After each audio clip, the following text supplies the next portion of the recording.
Voici un chiffre qui devrait changer complètement votre perception de la démence. 40%. C'est le pourcentage de cas d'Alzheimer que les chercheurs de renom considèrent aujourd'hui comme totalement évitable. Pas ralenti, pas retardé, totalement évitable. Au cours des 20 prochaines minutes, je vais vous dévoiler 5 stratégies fondées sur des preuves scientifiques qui peuvent réduire considérablement votre risque de démence. La stratégie numéro 4 est aussi efficace qu'une étude majeure a montré qu'elle réduisait de près de moitié le déclin cognitif. Bienvenue dans Healthy Aging Simplified, où nous traduisons les sciences complexes de la santé en stratégies simples et concrètes pour les personnes de plus de 50 ans. Aujourd'hui, nous abordons ce que les enquêtes montrent systématiquement comme étant la première crainte en matière de santé chez les adultes de notre âge, à savoir la perte de nos facultés mentales et de notre indépendance à cause de la démence. Je comprends pourquoi ce sujet semble si urgent. Avec près de 2 millions de personnes atteintes de démence rien qu'en Allemagne et des projections indiquant que ce nombre pourrait atteindre près de 3 millions d'ici 2050. Il ne s'agit pas d'une préoccupation lointaine. Cela touche des familles dès maintenant, y compris peut-être la vôtre. Mais voici ce que la plupart des gens ne réalisent pas. Les choix que vous faites aujourd'hui, les habitudes que vous prenez cette semaine, les changements de mode de vie que vous mettez en œuvre ce mois-ci, toutes ces décisions influencent directement votre place dans ces statistiques. Dans cette vidéo, vous allez découvrir exactement ce qui se passe dans votre cerveau plusieurs décennies avant l'apparition des symptômes de la démence, les 5 interventions spécifiques qui, selon les recherches, peuvent développer ce que les scientifiques appellent la réserve cognitive. Et surtout, comment faire la différence entre les oublis normaux liés à l'âge et les véritables signes avant-coureurs. Restez jusqu'à la fin car je vais vous présenter une pratique quotidienne simple qui prend moins de 10 minutes mais qui a démontré qu'elle augmentait physiquement la taille de votre hippocampe, le centre de la mémoire de votre cerveau. Je vais commencer par quelque chose qui pourrait vous surprendre.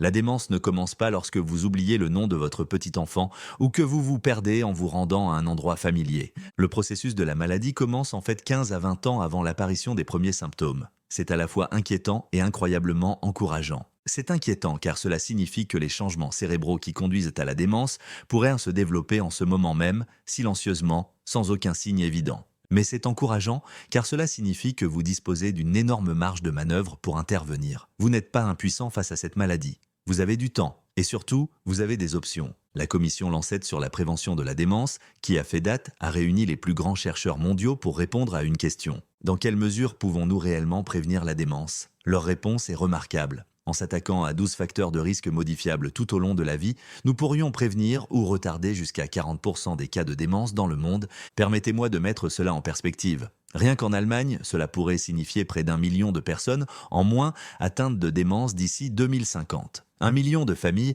qui n'auront pas à voir leurs proches s'éteindre lentement. Voici ce qui me dérange dans la plupart des contenus en ligne sur la démence. Soit ils terrifient les gens au point de les paralyser, soit ils offrent des conseils vagues comme « gardez votre cerveau actif » sans expliquer ce que cela signifie réellement. Aucune de ces approches ne vous aide. Ce dont vous avez besoin, ce sont des stratégies spécifiques fondées sur des preuves que vous pouvez mettre en œuvre dès aujourd'hui et c'est exactement ce que je vais vous donner. Avant de nous plonger dans les 5 stratégies, je voudrais que vous compreniez quelque chose de crucial sur la façon dont votre cerveau se défend contre les dommages. Les scientifiques appellent cela la réserve cognitive, et il s'agit essentiellement du système de secours de votre cerveau. Les personnes qui ont une réserve cognitive élevée peuvent présenter une pathologie significative de la maladie d'Alzheimer dans leur cerveau, à savoir les plaques et les enchevêtrements que nous associons à la maladie, tout en ne présentant que des symptômes minimes. Leur cerveau a développé suffisamment de redondance et de flexibilité pour contourner les dommages. Les stratégies que je m'apprête à vous présenter fonctionnent toutes en développant cette réserve protectrice. Considérez cela comme un renforcement du système immunitaire de votre cerveau contre le déclin cognitif. Commençons par l'intervention qui s'appuie sur les recherches les plus solides et je soupçonne que ce n'est pas celle à laquelle vous vous attendez. Il ne s'agit pas d'un complément alimentaire. Il ne s'agit pas d'un jeu cérébral, il s'agit d'exercices physiques et les preuves sont si solides que si l'exercice était un médicament, ce serait le médicament le plus prescrit de l'histoire. Lorsque vous pratiquez régulièrement un exercice aérobique, quelque chose de remarquable se produit à l'intérieur de votre crâne. Votre cerveau libère une protéine appelée facteur neurotrophique, dérivé du cerveau, ou BDNF en abrégé. Les chercheurs appellent parfois cette protéine le miracle gros pour votre cerveau, car elle aide littéralement les nouvelles cellules cérébrales à se développer et les neurones existants à former des connexions plus solides. Une étude de l'Université de Colombie-Britannique a révélé que la pratique régulière d'un exercice aérobique augmente la taille de l'hippocampe. N'oubliez pas qu'il s'agit du centre de la mémoire. Chez les participants âgés de plus de 50 ans, 6 mois de marche régulière ont suffi à agrandir cette région cruciale du cerveau. Mais voici ce que la recherche montre spécifiquement comme efficace.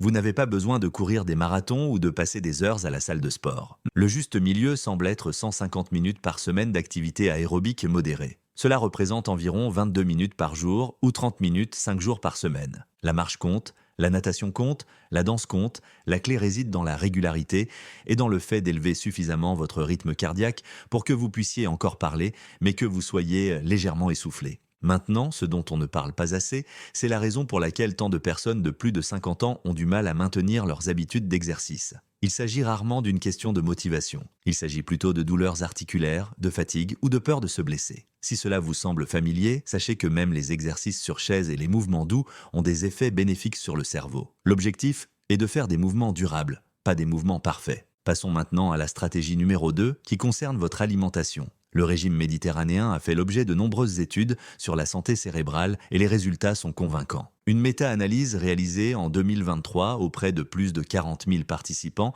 a révélé qu'une adhésion stricte aux habitudes alimentaires méditerranéennes réduisait le risque de démence d'environ 33%. Qu'est-ce qui rend ce régime alimentaire si protecteur? C'est la combinaison de composés anti-inflammatoires, de graisses saines et d'antioxydants qui agit. L'huile d'olive extra vierge fournit de l'oléocanthal, qui aide à éliminer les plaques amyloïdes du cerveau. Les poissons gras fournissent des oméga 3 qui réduisent la neuroinflammation. Les légumes colorés et les baies fournissent des flavonoïdes qui protègent les neurones du stress oxydatif. Le régime alimentaire est plus important que n'importe quel aliment pris isolément car ces composés semblent agir en synergie. Je voudrais vous donner ici quelques conseils pratiques car vous dire de manger méditerranéen ne vous aide pas si vous ne savez pas par où commencer. Concentrez-vous d'abord sur 3 changements. Remplacez le beurre par de l'huile d'olive extra vierge comme principale matière grasse de cuisson. Ajoutez des poissons gras comme le saumon ou les sardines 2 fois par semaine. Consommez une poignée de baies au petit déjeuner 3 fois par semaine ou plus. Ces 3 modifications suffisent à elles seules à vous faire profiter de la plupart des bienfaits alimentaires sans bouleverser toute votre cuisine.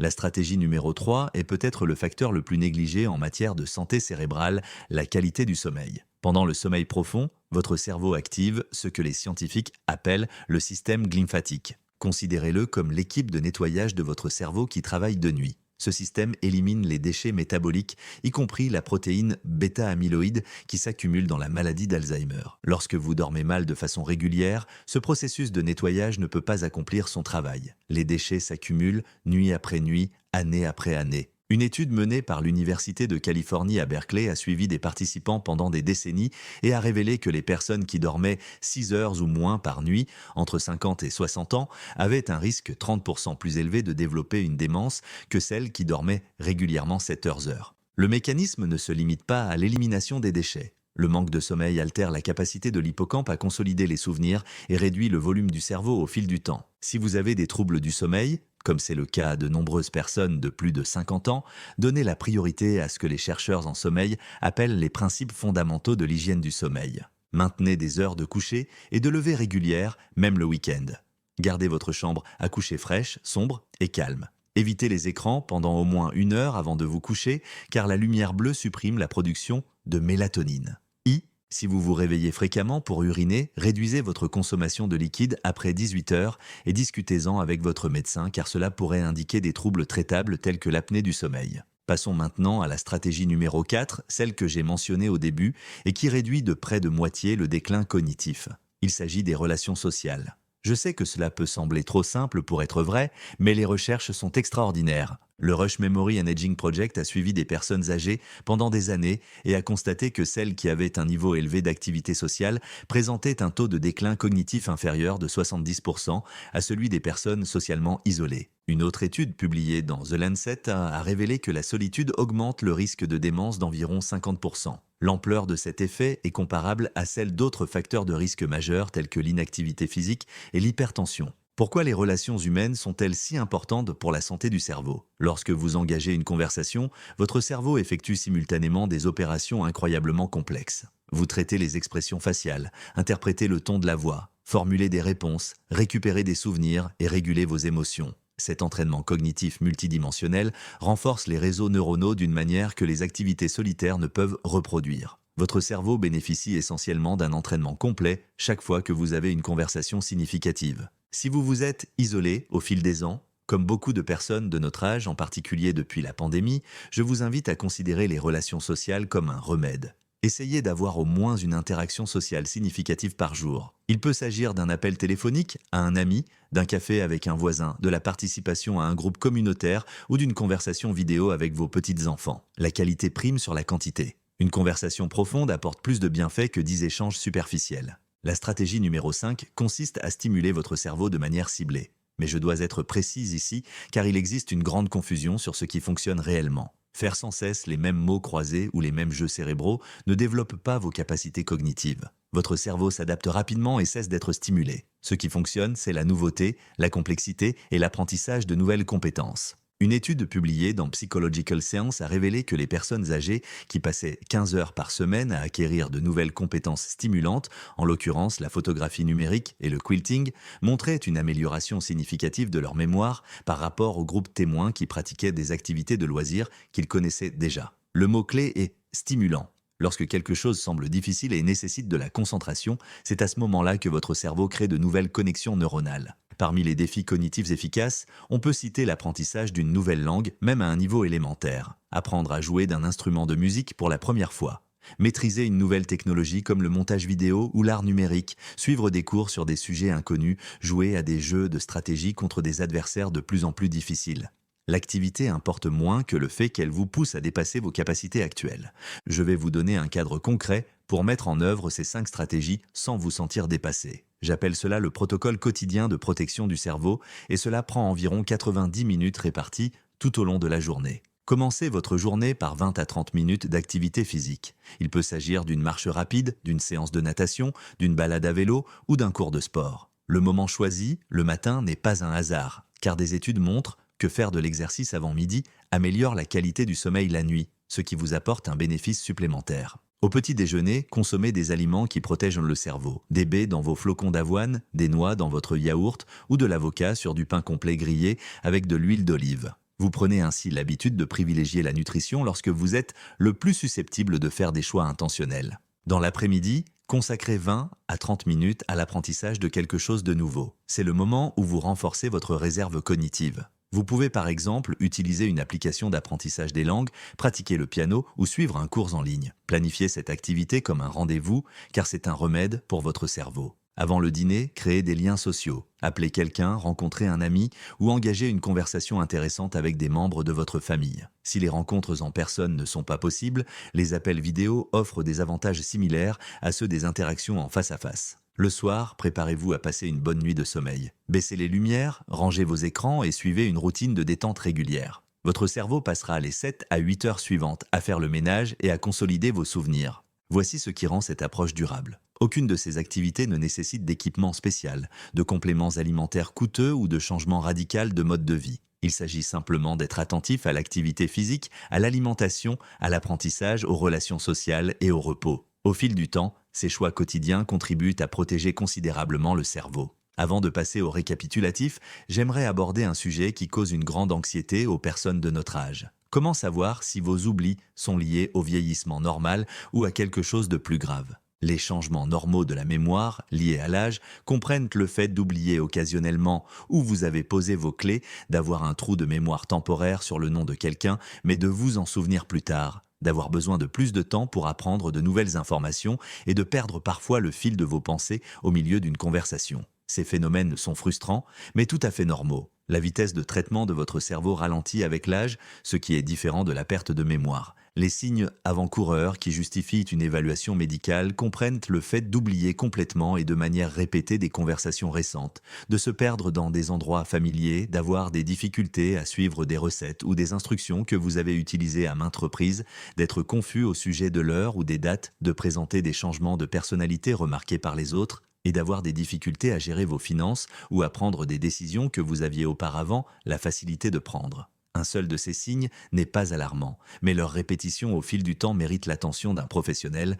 Si vous êtes inquiet, demandez à votre médecin de vous faire passer un test de dépistage cognitif. La détection précoce d'une légère déficience cognitive permet une intervention plus agressive au moment où elle peut faire la plus grande différence. Beaucoup de gens évitent de se faire examiner parce qu'ils ont peur de la réponse, mais connaître votre état de référence vous donne le pouvoir d'agir. Permettez-moi de résumer rapidement les 5 stratégies que nous avons abordées. L'exercice physique stimule le facteur neurotrophique dérivé du cerveau et développe votre hippocampe. Les habitudes alimentaires méditerranéennes réduisent la neuroinflammation et favorisent la santé globale du cerveau. Un sommeil de qualité permet au système de nettoyage de votre cerveau d'éliminer les déchets toxiques. Les relations sociales fournissent des exercices cognitifs complets qui renforcent les réseaux neuronaux. Les activités mentales stimulantes développent la réserve cognitive grâce à l'apprentissage de nouvelles choses. Voici maintenant le bonus que je vous avais promis, une activité qui prend moins de 10 minutes par jour, mais qui est étayée par des recherches remarquables. Il s'agit de la méditation, plus précisément de la méditation de pleine conscience. Une étude menée par des chercheurs de Harvard a révélé que 8 semaines de pratique de la pleine conscience suffisaient à augmenter la densité de matière grise dans l'hippocampe. Les participants y consacraient en moyenne 27 minutes par jour, mais des recherches ultérieures suggèrent que 10 minutes suffisent pour obtenir des bénéfices significatifs.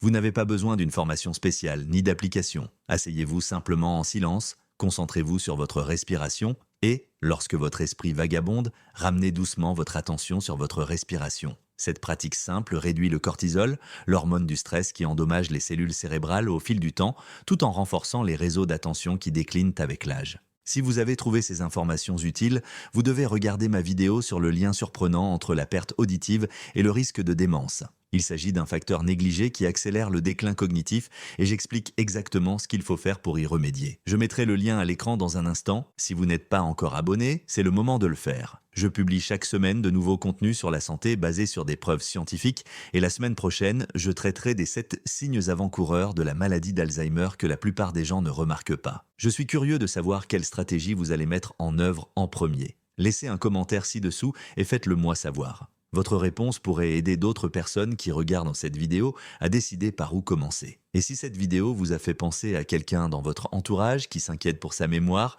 partagez-la avec cette personne. Ces informations pourraient véritablement changer le cours de sa vie. Merci d'avoir regardé cette vidéo et à bientôt pour la prochaine.